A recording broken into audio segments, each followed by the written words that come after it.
This is Richard Mullins, and this is a Tennessee vacation in the Great Smoky Mountains and Pigeon Forge. The Great Smoky Mountains are a sub-range of Appalachian Mountains rising along the Tennessee and North Carolina border in the southeastern United States. A trip to Tennessee. When me and my wife Chrissy get ready for a trip to Tennessee, we always start packing about a week or so before our departure date, because if we don't, we will surely leave something behind.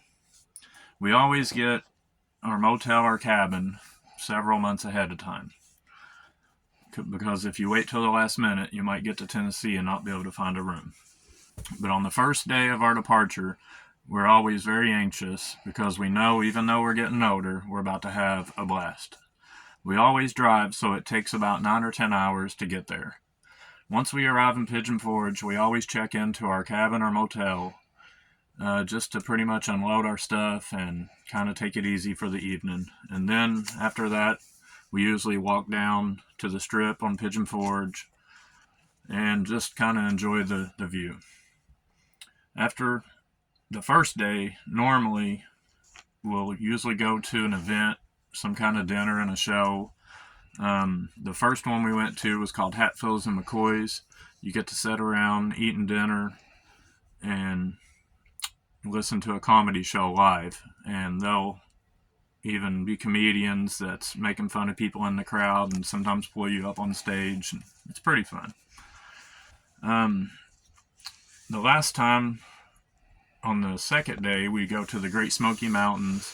We usually just drive through the scenic route and try to look for bear, deer, and all other kinds of animals.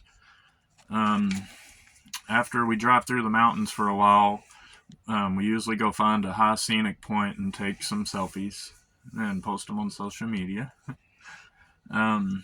We were there in the summer, so everything was really green and beautiful.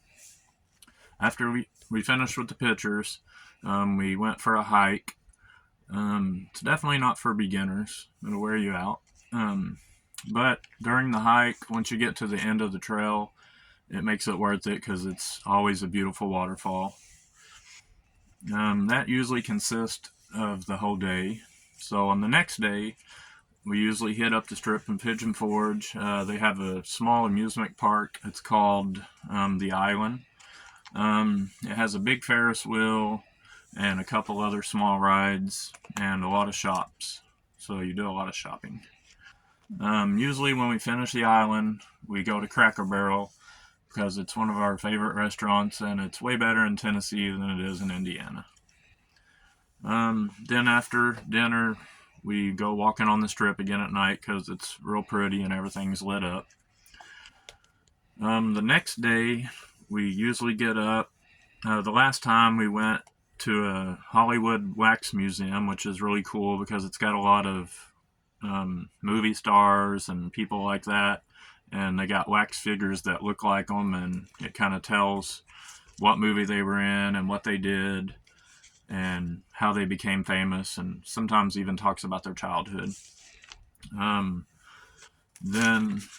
on the very after the museums, we went to the Newport Museum, which is all the animals from the water. There's sharks, starfish, anything like that. You walk through a museum, it's about an hour long, and some of them they'll even let you touch. We also went to a show called Hatfield and McCoy's. It's another dinner and a show. It's kind of like the Comedy Barn. It's the same thing. They do a comedy show while you're having dinner. The next day, we went to a big amusement park. It was called Dollywood. The first full day, we stayed on the water side. It's got really tall water slides, a lazy river you can just lounge in and on a float. The second day, it's roller coasters and more stuff like a fair. And then they also had a train ride that took you all the way around Dollywood. You seen all kinds of deer. They would stop every 15 minutes or so, and they would be like a little show at cabins, like an old Western. like Cowboys and Indians type show. And that's pretty much the trip. And then at the end, we always stop on the way out and have dinner at this little diner. It looks like it's a 1950s diner.